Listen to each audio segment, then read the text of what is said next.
प्राचीन काल की बात है। किसी राज्य में एक बड़ा प्रतापी और दानी राजा राज करता था। वह हर गुरुवार को व्रत रखकर दीन दुखियों की मदद करके पुण्य प्राप्त करता था, परंतु ये बात उसकी रानी को अच्छी नहीं लगती थी। वह न तो व्रत करती थी और न ही दान पुण्य में विश्वास रखती थी। इतना ही नहीं, वह राजा को भी ऐसा करने से मना करती थी। एक समय की बात है, राजा शिकार खेलने के लिए वन गए। घर पर रानी और दासी थी। उसी समय गुरु बृहस्पति देव साधु का रूप धारण कर राजा के दरवाजे पर भिक्षा मांगने आए। साधु ने जब रानी से भिक्षा मांगी तो वह कहने लगी, हे साधु महाराज, मैं इस दान और पुण्य से तंग आ गई हूँ। आप कोई ऐसा उपाय बताएं जिससे कि सारा धन नष्ट हो जाए और मैं आराम से रह सकूं। इतना सुनकर बृहस्पति देव ने कहा, हे देवी, तुम बड़ी विचित्र हो। संतान और धन से कोई दुखी होता है। अगर अधिक धन है तो इसे शुभ कार्यों में लगाओ, कुमारी कन्याओं का विवाह कराओ, विद्यालय और बाग बगीचे का निर्माण कराओ, जिससे तुम्हारे दोनों लोग सुधरें। परंतु साधु की इन बातों से रानी को खुशी नहीं हुई। उसने कहा कि मुझे ऐसे धन की आवश्यकता नहीं है जिसे मैं दान दूं और जिसे संभालने में मेरा सारा समय नष्ट हो जाए। तब साधु ने कहा, अगर तुम्हारी ऐसी इच्छा है तो मैं जैसा तुम्हें बताता हूँ तुम वैसा ही करना। गुरुवार के दिन तुम घर को गोबर से लीपना, अपने बालों को पीली मिट्टी से धोना, राजा से हजामत बनाने को कहना, भोजन में मां समदिरा का प्रयोग करना, कपड़े धोबी के यहाँ धुलने देना। इस प्रकार 7 बृहस्पतिवार करने से तुम्हारा समस्त धन नष्ट हो जाएगा। इतना कहकर साधु के रूप में बृहस्पति देव अंतर्ध्यान हो गए। साधु के अनुसार कई बातों को पूरा करते हुए रानी को केवल 3 बृहस्पतिवार ही बीते थे कि उसकी समस्त धन संपत्ति नष्ट हो गई। भोजन के लिए राजा का परिवार तरसने लगा।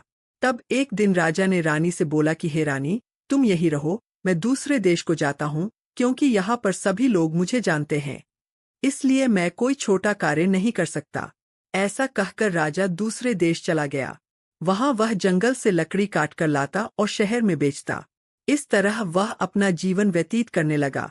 इधर राजा के परदेश जाते ही रानी और दासी दुखी रहने लगी। एक बार जब रानी और दासी को 7 दिन तक बिना भोजन के रहना पड़ा, तो रानी ने अपनी दासी से कहा, हे दासी, पास ही के नगर में मेरी बहन रहती है। वह बड़ी धनवान है। तू उसके पास जा और कुछ ले आ, ताकि थोड़ी बहुत गुजर बसर हो जाए। दासी रानी की बहन के पास गई। उस दिन गुरुवार था और रानी की बहन उस समय बृहस्पतिवार व्रत की कथा सुन रही थी। दासी ने रानी की बहन को अपनी रानी का संदेश दिया, लेकिन रानी की बड़ी बहन ने कोई उत्तर नहीं दिया। जब दासी को रानी की बहन से कोई उत्तर नहीं मिला तो वह बहुत दुखी हुई और उसे क्रोध भी आया। दासी ने वापस आकर रानी को सारी बात बता दी। ये सुनकर रानी ने अपने भाग्य को कोसा। उधर रानी की बहन ने सोचा कि मेरी बहन की दासी आई थी, परंतु मैं उससे नहीं बोली, इससे वह बहुत दुखी हुई होगी। कथा सुनकर और पूजा समाप्त करके वह अपनी बहन के घर आई और कहने लगी, हे बहन, मैं बृहस्पतिवार का व्रत कर रही थी। तुम्हारी दासी मेरे घर आई थी, परंतु जब तक कथा होती है तब तक न तो उठते हैं और नहीं बोलते हैं, इसलिए मैं नहीं बोली। बताओ दासी क्यों आई थी? रानी बोली, बहन, तुमसे क्या छिपाऊं, हमारे घर में खाने तक को अनाज नहीं है। ऐसा कहते रानी की आंखें भर आई। उसने दासी समेत पिछले 7 दिनों से भूखे रहने की पूरी बात अपनी बहन को बता दी। रानी की बहन बोली, देखो बहन, भगवान बृहस्पति देव सबकी मनोकामना को पूर्ण करते हैं। देखो, शायद तुम्हारे घर में अनाज रखा हो। पहले तो रानी को विश्वास नहीं हुआ, पर बहन के आग्रह करने पर उसने अपनी दासी को अंदर भेजा तो उसे सचमुच अनाज से भरा एक घड़ा मिल गया। ये देखकर दासी को बड़ी हैरानी हुई। दासी रानी से कहने लगी, हे रानी, जब हमको भोजन नहीं मिलता तो हम व्रत ही तो करते हैं, इसलिए क्यों न इनसे व्रत और कथा की विधि पूछ ली जाए, ताकि हम भी व्रत कर सके। तब रानी ने अपनी बहन से बृहस्पतिवार व्रत के बारे में पूछा। उसकी बहन ने बताया, बृहस्पतिवार के व्रत में चने की दाल और मुनक्का केले की जड़ में अर्पित करे तथा दीपक जलाए, व्रत कथा सुने और पीला भोजन ही करें।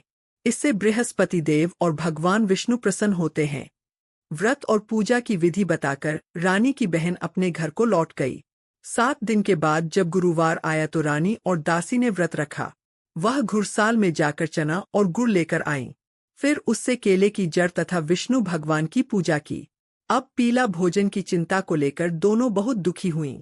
चूंकि उन्होंने व्रत रखा था, इसलिए बृहस्पति देव उनसे प्रसन्न थे। वह एक साधारण व्यक्ति का रूप धारण कर 2 थालों में पीला भोजन दासी को दे गए। भोजन पाकर दासी प्रसन्न हुई और फिर रानी के साथ मिलकर भोजन ग्रहण किया। उसके बाद वह सभी गुरुवार को व्रत और पूजा करने लगी।